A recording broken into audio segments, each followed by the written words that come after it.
Hello বন্ধুরা, welcome to our channel অদ্ভুত রে কাহিনী।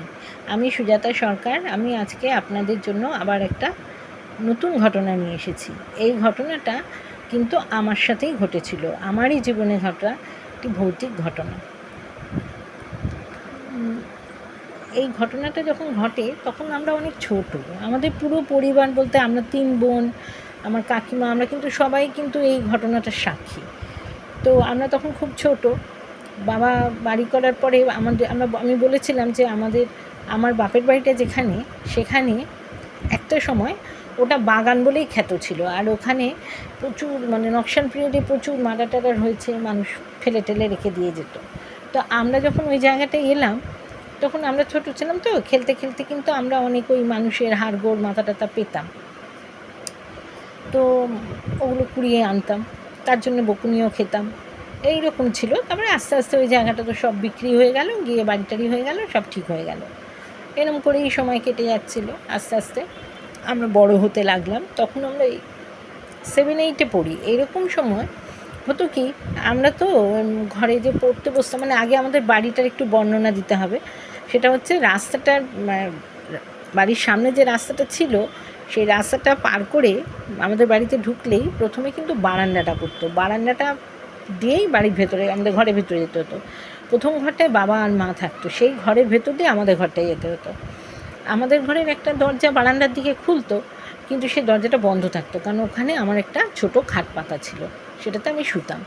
আর আমার বোনেরা, আমরা 3 বোন একসাথেই শুতাম। আমার 2 বোন বড় খাটটায় শুতো। আমাদের ঘরের ভেতর দিয়ে একটা দরজা, সেটা দিয়ে তারপরের ঘরটায় যাওয়া যেত। সেই ঘরটা দিয়েই আমাদের বাথরুম টাথরুমে সব জায়গায় যেতে হবে, হয় বাবার ঘর দিয়ে, নয় পেছনের ঘরটা দিয়ে বাথরুমে যেতে হতো। এরকমই ছিল বাড়িটা, বাইরে দিয়ে, আমাদের ঘর দিয়ে সোজাসুজি কোথাও যাওয়া যাবে না। বাবার ঘর অথবা ওই পাশের ঘরটার মধ্যে দিয়ে, সেই ঘরটা একসময় ঠাকুমা দিদিমা এরাই থাকতো, তাদের ঘরের ভেতর দিয়ে যেতে হতো। তো এই যে সময়ের কথা বলছি, এই সময় আমার ঠাকুমা দিদিমা কেউই বেঁচে নেই। তো হতো কি, আমরা আমি পড়তে বসতাম, হয়তো জানলার ধারে বসেছি, হঠাৎ জানলার দিকে তাকালে শট করে কেউ এটা সরে গেল। কিন্তু যে সরে গেল সে কোনো মহিলা নয়, একটা লোক মনে হতো। সরে গেল, এই 30-35 বছরের একটা লোক, এরকমই মনে হতো। খাটে বসে পড়তে পড়তে ওরকমই মনে হতো। খাটটা একবার জানলার ধারে ছিল, তারপর সেটা চেয়ার ছিল, ওই চেয়ারটায় পড়তে বসতাম, বসলেই ওরকম মনে হতো। তা মাকে বলতাম, মা বলতো কি, ওর চোখের ভুল, ওরা হট করে তাকালে ওরকম মনে হয়। তাই গেল। এই করতে করতে একদিন আমরা মজা করতে করতে, এটা কিন্তু ততদিন অবধি বাইরেই ছিল, বাইরেই ঘুরতো। কাকিমাও বলতো, হ্যাঁ গো দিদি, ওরা বলে, কিন্তু আমিও তো মেয়েকে নিয়ে ঘরে পড়তে, কাকিমার ঘরটা পিছন দিকে ছিল, বাগানের দিকে, তো পড়তে বসাই, তখন কিন্তু আমিও ওরকম মনে হয় যেন আপনার দেওর এসে দরজার কাছে দাঁড়ালো। আমি যেই দরজাটা খুলবো, দেখবো কেউ নেই, ফটাস ফটাস করে কিন্তু জুতোর আওয়াজ হলো যে এসে দাঁড়ালো। এরকম হতো। তা এতদিন অবধি ব্যাপারটা বাইরেই ছিল। এবারে একদিন হয়েছে কি, আমাদের একটা আমার বোন করেছে এটা, খাটের পাশে একটা টেবিল ছিল উল্টো দিকে, একদিকে তো জানলার ধার, সেদিকে তো চেয়ারটা ছিল, আর তার উল্টো দিকে ছিল একটা টেবিল। টেবিলের উপর একটা কাগজ আর একটা পেন রেখেছে, রেখে বলছে, আমাদের এখানে যদি কোনো আত্মা থাকে, সে যেন নিজের নামটা সই করে দেয়। রাতে তো আমরা সব ঘুমিয়ে গেছি। সকালে যখন উঠেছি, আমরা একটুখানি দেরি করেই উঠতাম, আমিও একটু তাড়াতাড়ি উঠতাম, কারণ আমি যখন কলেজে পড়তাম তখন আমার সকালেই কলেজ ছিল, যখন স্কুলে পড়তাম তখন সকালেই স্কুল ছিল, এই জন্য আমি তাড়াতাড়ি উঠতাম, কিন্তু ওরা দেরি করেই উঠতো। এবার ওরা উঠে দেখছি কি, আমি দেখিনি প্রথমে, আমি তো চলে গেছি, আমি ফিরে আসার পরে বলছে, এই দেখ, সেই ভূতে সই করেছে, কাগজটায় কিছু একটা লিখেছে, কিন্তু সে যে লিখেছে কমল এই ধরনের কিছু একটা নাম লিখেছে, কিন্তু সেটা পরিষ্কার না, পেনটায় কালি ছিল না, যে পেনটা রাখা হয়েছে তার কালিটা শুকিয়ে গেছে, ডট পেন ওটা না, ও কাগজটায় অনেক ঘষেছে, সে ঘষার দাগটাও রয়েছে, ওই কোনো রকমে লিখেছে আর কি। এই তো হয়ে গেল। এরপর থেকে কি হতো, প্রতিদিন রাত্রে যখন আমরা শুতাম, আমরা না বাবা মায়ের ঘরের দিকে দরজাটা বন্ধ করে দিতাম, আর ওদিকে ঠাকুমা দিদিমার ঘরের দিকে দরজাটাও বন্ধ করে দিতাম, ভেজিয়ে দিতাম, দিয়ে আর শুতাম। কারণ বাবার দিকে দরজাটা বন্ধ করতাম এই কারণে যে আমরা রাত্রে অনেক সময় গল্প করতাম, মাঝে মাঝে রাস্তার দিকে জানলাটা খুলে দিতাম, এইসব করতাম, তো বাবা খুব রাগ করতো, বাবা জানতে পারবে বলে দরজাটা বন্ধ করে দিতাম। এবার যাই হোক, মাকে তো কী হতে লাগলো, আমরা যখন শুতাম না, মনে হতো ওই দরজাটা, ঠাকুমাদের দিকে যে দরজাটা না, যেই আমরা শুয়ে লাইটটা অফ করে দেবো, দরজাটা খট করে খুলে যাবে। আর এই দরজাটা না খুব ভারী ছিল, আর ওটা খুললে একটা খট করে আওয়াজ হতো, খট করে খুলে যাবে। এবার উঠে আলো জ্বালিয়ে দেবো, দেখবো না ঠিকই আছে। কিন্তু এর পরে আবার যখন আলো জ্বালিয়ে শোবো, আর কিন্তু খট করে আওয়াজটা হবে না। এবার গোটা ঘর কেউ পা ঘষে ঘষে ঘষে ঘষে হাঁটছে, সেই আওয়াজটা হবে। আমার মানে বোনেরা শুতো যে খাটটায়, তার উল্টো দিকে থাকতো যে আমার খাটটা, ছোটো খাটটা যেটা দরজার দিকে। তো দুটো খাটের মাঝখানে তো জায়গা থাকতো সরু মতন একটা ফালি, সেই ফালিটা দিয়ে সমানে হাঁটবে হাঁটবে হাঁটবে হাঁটবে, এই করবে, এই করতে থাকবে। তো প্রথমটা আমরা ভীষণ ভয় পেতাম, পা ঘষে হাঁটছে তো বোঝাই যাচ্ছে যে কেউ হাঁটছে, ভয় পেতাম। তারপরে আস্তে আস্তে কেউ তো পাত্তা দিত না, কেউই পাত্তা দিত না। মা এসে 2-3 দিন আমাদের সাথে শুয়েছে, তখন হয়নি। তাহলে এবারে কেউ মানে না, ও আমাদের গা শোয়া হয়ে গেল, যেরকম পায়ের আওয়াজ হয় প্রতিদিনই হয়, হয়ে গেল। এবারে আমরা যে ঘরটায় শুতাম না, আমরা কিন্তু ওই ঘরটাতেই খেতাম, মানে রাত্রের খাবারটা আমরা ওই ঘরে বসেই খেতাম। খাওয়া দাওয়ার পরে মা বাসনগুলো ওই ইঁদুর টিঁদুর বাইরে রাখলে, মানে রান্নাঘরের সামনে রাখলে ইঁদুর এসে না খুব ছড়াতো। এই জন্য মা কী করতো, ওই ঘরেরই একটা কোণের দিকে বাসনগুলো সব ঠেলে গুছিয়ে রেখে ভালো করে মুছে দিয়ে চলে যেত। সেদিন হয়েছে কি, আমার পিসুমণি এসছে। আমার পিসুমণি আমাদের সাথেই শুতো। এবারে পিসুমণি বলছে, পিসুমণি শোবে তখন বেশ গরম, বলছে মাটিতে শুয়ে পড়েছে, ওইখানে মোছা টোছা হয়ে যাওয়ার পরে ওখানটা শুয়ে পড়েছে, মানে সেই দরজাটার সামনে। আমরা মনে মনে ভাবছি আজকে দেখবো কী করে আসে, পিছনে শুয়ে পড়েছে।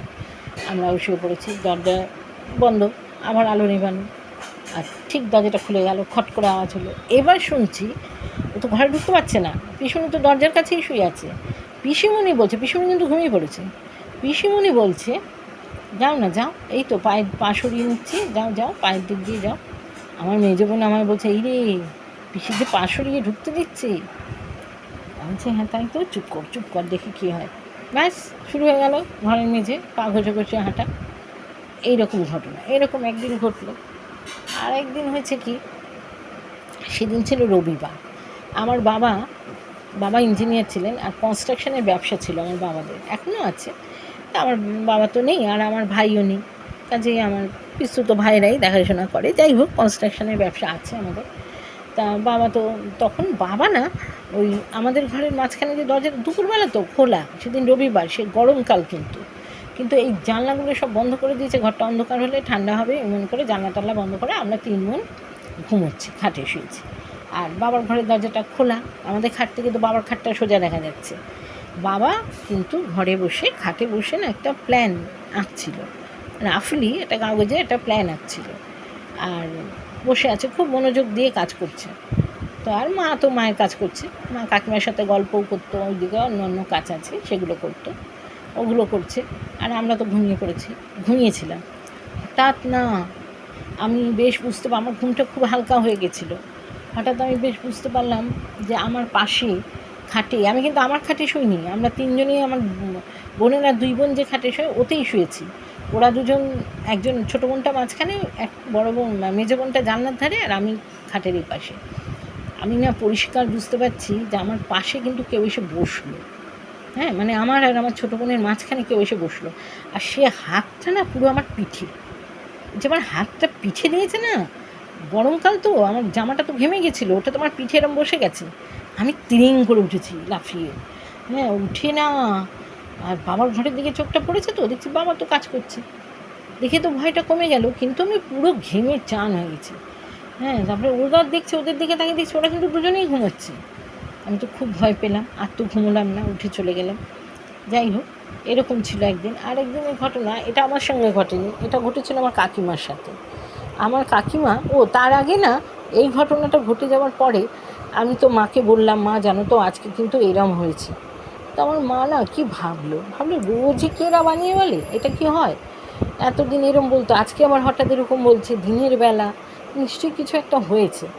তা সেই ধরনের আমার মা ওই পাড়াতেই একটা কালী মন্দির ছিল, সেই কালী মন্দিরের যে পুরোহিত, তাকে গিয়ে বলেছে আর কি কথাটা, পুজো দিতে গেছে, পুজো দিয়ে তাকে বলেছে যে এরম ব্যাপার, আমার মেয়েরা খুব ভয় পাচ্ছে, কী ব্যাপার বলুন তো, কী করি। তখন তিনি একটু সাধক গোছের, তা তিনি একটু ভাবনা চিন্তা করে বলবে, তোর মেয়েদের ওপরে দৃষ্টি আছে, ওই জন্য ওরকম দেখে ওরা। একটা ফুল দিয়েছিল মায়ের পায়ের থেকে, দিয়ে বলেছিল এটা ঘরে নিয়ে লুকিয়ে রেখে দে, কেউ দেখতে না পায়। তো ওইটা নিয়ে এসে আমার মা ঘরে লুকিয়ে দিয়েছিল। কোথায় লুকিয়ে দিয়েছিল তাও জানি না, শুধু ঘটনাটা জানি যে এটা ঘটেছিল। এরপরে কিন্তু আমাদের ঘরে ওই পা ঘষে হাঁটাটা একেবারেই বন্ধ হয়ে গেল, হতো না। এরপরে আমার কাকিমা গেছে একদিন বাপের বাড়ি। কাকিমার বাপের বাড়ি অনেকটা দূরে ছিল। তো তখন মেয়েটাও খুব ছোট, মেয়ে বাপের বাড়ি গেছে। এবারে এই কাকিমা কিন্তু আমার নিজের কাকিমা না, আমাদের বাড়িতে ভাড়া থাকতো। আর কাকিমা বাপের বাড়ি থেকে ফিরেছে, যেদিন ফিরেছে সেটা অনেকটা রাত, প্রায় 10টা 10:30 হয়ে গেছে। তো তখন কিন্তু আমরা আর নিচে থাকি না, আমরা ওপরে মানে দোতলা হয়ে গেছে, আমরা ওপরে চলে গেছি। তো কাকিমা অনেক রাতে ফিরেছে, আর কাকিমার শ্বশুরবাড়িটা না পাশেই ছিল। তো সেখানেই খাওয়া দাওয়া করে, জায়গা কম ছিল বলে আমাদের বাড়িতে ভাড়া থাকতো আর কি। তা খাওয়া দাওয়া করে আর বাড়িতে এসেছে। কাকিমা বলছে তোমার কাকা দরজা খুলছে, মেয়েটা কাকার কোলে ঘুমিয়ে পড়েছে, কাকিমা পেছনে দাঁড়িয়েছে। এবার কাকার দরজা খুলছে, এর মধ্যেই আমাদের 3তলা ঠাকুর ঘর থেকে না একটা কিছু গোল মতো, ঠাকুর ঘরটা মানে 3তলায়, ঠাকুর ঘর থেকে পড়েনি, ওই 3তলার উপর থেকে একটা গোল মতো সাদা কিছু ঝপ করে নিচে পড়লো। পড়তেই তো কাকিমা তাড়াতাড়ি তাকিয়ে দেখছে কি ওটা 4 হাত পায়ে, মানে ওটা মানুষের মতন, কিন্তু সোজা দাঁড়াচ্ছে না, 4 হাত পায়ে দৌড়ে মানে গলিটা দিয়ে বেরিয়ে দৌড়ে চলে গেল। কাকিমাও পেছন পেছন বেরিয়েছে, কাকা তো দাঁড়িয়ে আছে, দরজা খুলছে, যেন কাকিমা ভয় পায়নি, পিছনে বেরিয়েছে। আর রাত তো খুব বেশি না, 10টা 10:30, বেরিয়ে গলির মুখে। আবার গলির মুখটা এসে দাঁড়ালে না, আমাদের রাস্তাটা কিন্তু 3টে মুখো, হ্যাঁ, কিন্তু 3টে রাস্তাই পরিষ্কার দেখা যায়, আর খুব চওড়া লম্বা রাস্তা। অত দ্রুত যেটা 4 হাতের পায়ে হাঁটছে সেটা কিন্তু ওই রাস্তাটা পার হতে পারবে না, কিন্তু রাস্তায় কেউ নেই। এইটা একদিন আমার কাকিমা দেখলো। দেখার পরে কাকিমা তো মাকে বলল যে দিদি আমি কিন্তু এরকম একটা দেখলাম, মনে হলো একটা বুড়ি গোছের কিছু, কিন্তু ওরকম দৌড়ে বেরিয়ে গেল। এরপর থেকে অবশ্য কাকিমাও আর বাড়িতে ওই হেঁটে ঢুকে আসার শব্দটা পেত না। হয়েছিল কি, আমার মনে হয় যেটা, যে আমরা যখন ওপরে গেছি তখন তো জিনিসপত্র সব তোলা হয়েছে, মা যেখানে ফুলটা রেখেছিল, মা তো মানে যথারীতি মায়ের ফুলটার কথা মনে নেই। এবার যে সমস্ত জিনিস ওয়েস্টেজ সেগুলো তো সব ফেলা হয়ে গেছে, ফুলটাও ফেলা হয়ে গেছে। ফুলটা ওই বাড়িরই কোথাও পড়েছিল, বাইরে যেখানে পড়েছিল ওই বাগানের কোথাও, বা জানি না, হয়তো জিনিসপত্রের সঙ্গে ওপরে ছাদে ফাতে যেগুলো ওয়েস্টেজ ছাদে ফাতে তোলা হয়েছিল সে সময় তো উপরে উঠে গেছে। যেটা ছিল ওটা কিন্তু আমাদের বাড়ি থেকে ওইভাবে বেরিয়ে চলে গেল। এটা একদম আমরা 3 বোনই এই ঘটনার সাক্ষী, এগুলো আমরা 3জনেই দেখেছি। আরও একদিন ঘটেছিল কি, সেটা বলতে ভুলে গেছি। আমি সকালবেলা উঠে কলেজে চলে গেছি, তখন আমি কলেজে পড়ি, মানে কতটা টাইম পার হয়েছে ভাবুন। কলেজে পড়ি, আমি সকালে কলেজে চলে গেছি, আর আমার ছোটো বোনটা উঠে পড়তে চলে গেছে। মেজো বোনটা তখন 11-12 পড়ে, আর ছোটোটা 9 পড়ে, ও পড়তে চলে গেছে সকালবেলা। আর ও যে পড়তে চলে গেছে এটা কিন্তু আমার মেজো বোন জানে না। এবার আমাদের ঘরে না রাত্রেবেলা একটা ছুঁচো ঢুকতো, ওই বাসনের মধ্যে আসতো। এই জন্য মানে ছুঁচোটা যাতে না ঢোকে ওই জন্যই দরজা বন্ধ করা, জিনিসপত্র ঘরে রাখা, এত ব্যবস্থা, তারপরেও মাঝে মাঝে ঢুকতো। তো সেদিনও ঢুকেছে। সেদিন রাত্রে তো ঢুকতে পারতো না, সকালে ঢুকে আসতো। দরজাটা যে খোলা হতো ভোরের দিকে, ওই তখনই চলে আসতো। তখন আমি তো ভোরে কলেজে যেতাম। তো যাই হোক, এসেছে, ওটা না হাঁড়ির মধ্যে ঢুকে ঘটর করছে। এবারে আমার মেজো বোন বলছে, আমি পরিষ্কার বুঝলাম আমার পাশ দিয়ে কেউ উঠে গিয়ে হাঁড়িটার মধ্যে এরকম নিচু হয়ে দেখছে। তাহলে আমি ভাবলাম মানা উঠে গিয়ে দেখছে, মানা আমার ছোটো বোন, হ্যাঁ, উঠে গিয়ে দেখছে বোধহয়। বলে তারপরে তো যাই না। এবারে যখন আমার ঘুম ভেঙেছে, মানে একটু পরেই আমি উঠে গেছি, ঘটরটা বন্ধ হয়ে গেছে, উঠে গেছি, উঠে দেখছি মানা কোথায়, মানা তো ফিরে এলো না, মানে এসে শুলো না। তাহলে ও মনে করেছে ওটা দেখেছে, আবার বাথরুম গেছে, আবার এসে আমরা তো একটু দেরি করেই উঠতাম, ওরা একটু দেরি করেই উঠতো। তো উঠে দেখছি ওর জামা কাপড় ছাড়া। হ্যাঁ, তাহলে কি ও পড়তে চলে গেছে?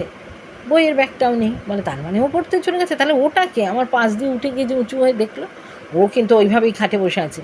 এবার আমি কলেজ থেকে ফিরেছি 9টা 9:30 এরকম হয়েছিল, সেদিন তাড়াতাড়ি মানে কলেজ বেশি ক্লাস ছিল না, আমি চলে এসেছি। আমাকে বলছে, এই জানিস তো আজকে সেইটাকে আমি দেখেছি। আমি কাকে?